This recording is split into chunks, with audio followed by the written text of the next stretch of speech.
10 de la mañana con 37 minutos. De visita en nuestro país está uno de los médicos forenses que participó en la investigación de la muerte de Pablo Neruda y de Rodrigo Anfrunz. El especialista está participando además de un diplomado que se llama Los derechos de los niños y adolescentes víctimas de delitos sexuales y el sistema judicial.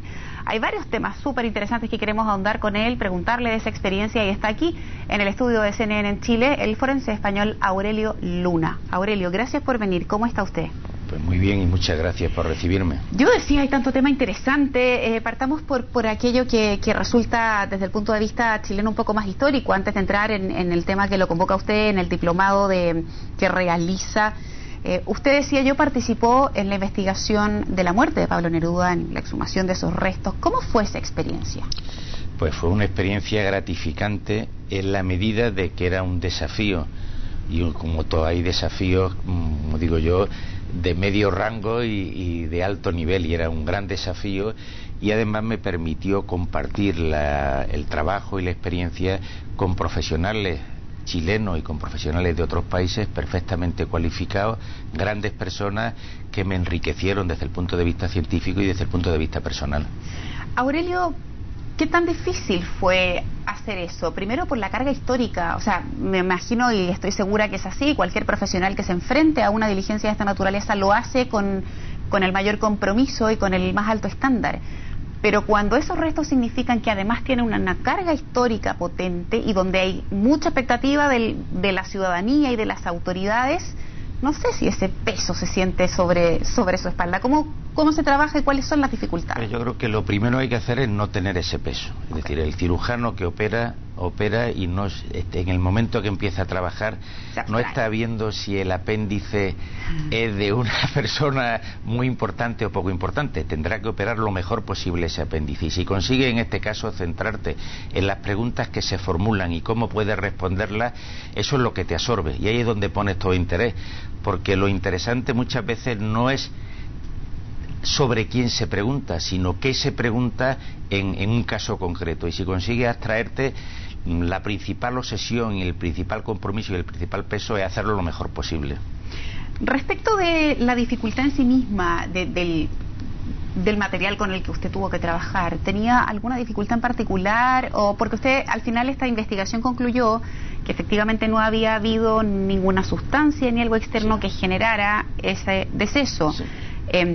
¿Qué tan complejo fue llegar a esa conclusión? Bueno, hay una serie de metodologías que se vienen ensayando, que se están estudiando, es decir, para poder responder a preguntas uno tiene que haber realizado antes otras muchas veces ese proceso. Entonces, la dificultad técnica hoy en día, con los nuevos sistemas y con el nuevo aparataje disponible, es relativa. Es decir, lo único que hay es que cumplir una serie de pautas y de normas que se llevan con rigor, pues se puede responder. Es decir, afortunadamente la ciencia ha evolucionado, sobre todo en técnica analítica, en los últimos 10 años muchísimo.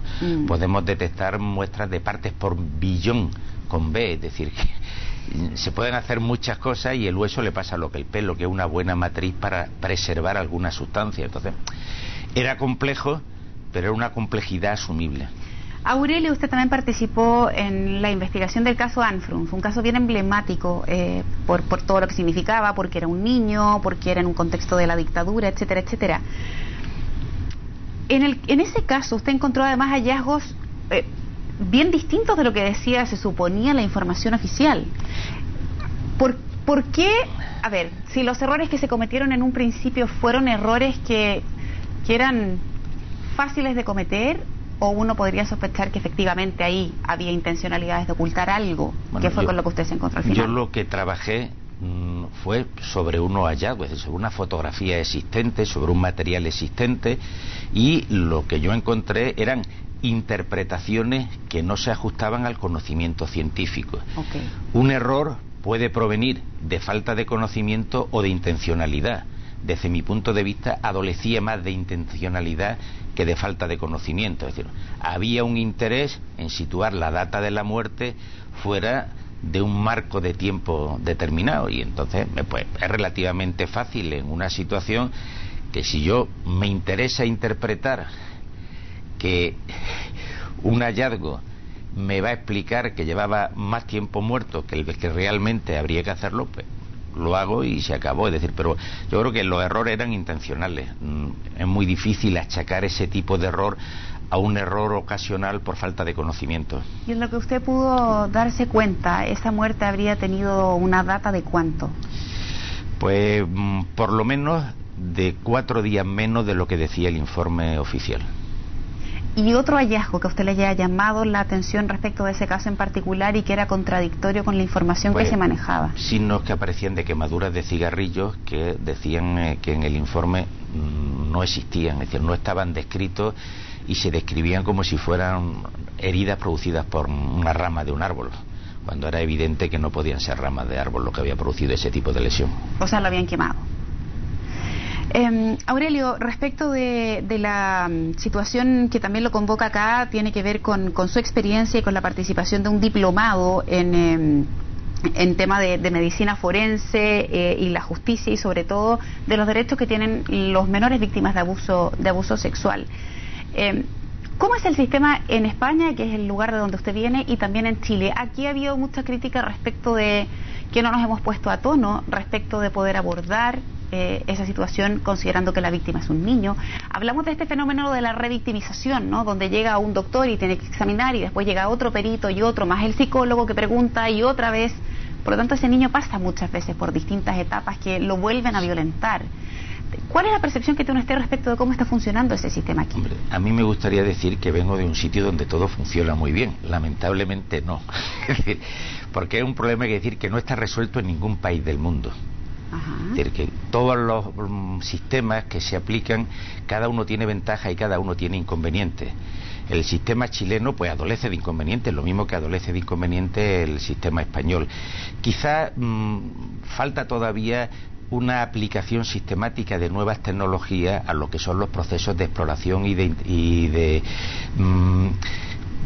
entrevistar a los niños y demás, porque se pueden grabar desde la propia exploración física hacia la propia entrevista que se haga con el niño, con el cual otro profesional puede llegar a un contraste de opiniones sin necesidad de volver a ver al niño, porque hay un registro gráfico. Además, cuanto más precoz es en este caso la exploración, más datos se pueden obtener. Lo importante es que la primera vez que se haga lo mejor posible y con registro gráfico, y hay sistemas, repito, que permiten realizar. Hay que llevar porque aquí no se trata de llevar al niño a un centro, porque muchas veces la disponibilidad, conseguir un centro único, supone que va a estar lejos de algunos niños. Entonces, el conseguir equipos que puedan desplazarse para que el niño no se sienta violentado. Es decir, hay muchas formas de responder a esa pregunta y hay muchos modelos que permiten resolver problemas. Lo ideal es que aquí se haga un traje a medida. ¿A medida de qué? A medida de las condiciones objetivas de Chile, en función de tamaño, tiempo de desplazamiento de un sitio a otro, número de víctimas que habitualmente se estimen, problemas que hay que resolver. Y aquí en la confección, como en los trajes, nos sirve, hay que hacer un traje a medida. Y yo creo que si hay voluntad, es decir, afortunadamente Chile tiene profesionales y tiene capacidades técnicas para poder afrontar el problema.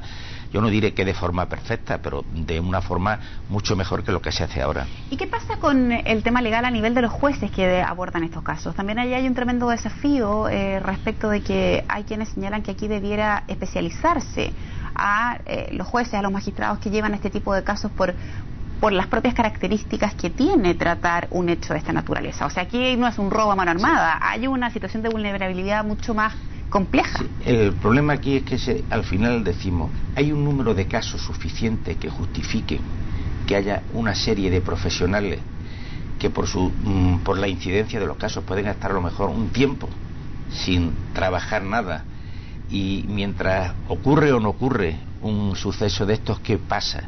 Lo que sí se puede hacer, que una situación siempre intermedia entre el blanco y el negro, hay una gama infinita de grises, o sea que entre determinados números de jueces se les da una competencia a un grupo de ellos para que haya un colectivo de jueces que tengan una formación específica y en cualquier momento se pueda llamar, pero ese juez puede estar haciendo otras cosas, porque al final los procesos de victimización son muy parecidos. Los niños tienen unas peculiaridades porque son mucho más vulnerables, pero también una mujer que ha sido agredida, un hombre que ha sido agredido, los procesos de victimización lo va a vivir también. Que conozca toda la judicatura cómo son los procesos de victimización y sobre todo cuáles son los puntos críticos donde intervenir para poder paliarlo y atenuarlo, yo creo que eso es fundamental. Y yo creo que es mucho mejor una formación global, y una vez conseguida esa formación global, tener un grupo, un equipo, para decirlo así, con un buen banquillo de profesionales que están haciendo otra cosa, pero si surge un problema pueden responder, que no el tener jueces que solo se dedican a una cosa, porque además normalmente la vida es mucho más compleja y cada caso es muy distinto, y conviene que los jueces tengan una perspectiva lo más amplia posible. Finalmente, Aurelio, esto tiene que ver ya más bien con una cuestión personal, y que me imagino que le pregunto a usted, pero pensando en la cantidad de miles de médicos que hacen esto. ¿Cómo se relaciona usted con enfrentar procesos y con hacer un trabajo que implica tanto dolor? ¿A qué me refiero? Cuando usted trabaja con personas que han sido víctimas de delito sexual, hay ahí una situación que es dolorosa y que es traumática, y al mismo tiempo cuando usted tiene que entrar a revisar restos o hacer medicina forense y investigar, también ahí uno se encuentra con situaciones difíciles de dolor, de cuerpos violentados también. ¿Cómo maneja usted eso desde el punto de vista que puede llegar a ser violento, triste? Yo creo que si nosotros cometiéramos los hechos sería distinto, pero nos encontramos ante una situación de una persona que sufre porque de forma directa ha sufrido la agresión, o sufre porque una persona cercana a ella ha sufrido la agresión. Y nosotros formamos parte de un equipo de respuesta que intenta atenuar y dar respuesta a un problema que esa persona tiene. Entonces, cuando estamos ante la víctima, lo que hace falta es tener la empatía suficiente para saber que uno de los primeros profesionales que se va a encontrar con esa víctima voy a ser yo, y tengo que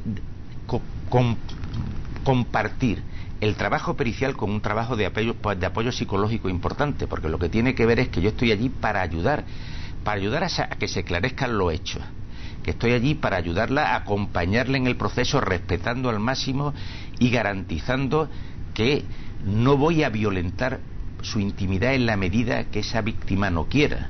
Entonces, desde esa respuesta, uno es el primero que llega, es como el bombero que llega al incendio. Es decir, pues es evidente que no es agradable llegar a apagar el fuego, pero es que ante ese fuego que se ha generado, yo soy de las primeras respuestas como profesional que va a acudir, y puedo hacer algo por esa persona que si no lo hago yo no lo va a hacer otra persona. Entonces hay un aspecto positivo, ya sé que esto es coger un poco el rábano por la hoja, pero que al final sí tiene un punto, es decir, hacemos algo por los demás, hacemos algo en una situación difícil, y si lo hacemos bien, lo poco que podamos hacer yo creo que es bastante, y eso nos tiene que satisfacer.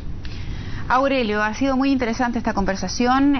Muchísimas gracias por haber venido personalmente aquí a CNN. Y bueno, lo felicito por esta labor. Que tenga un muy buen regreso a España. Muchísimas gracias.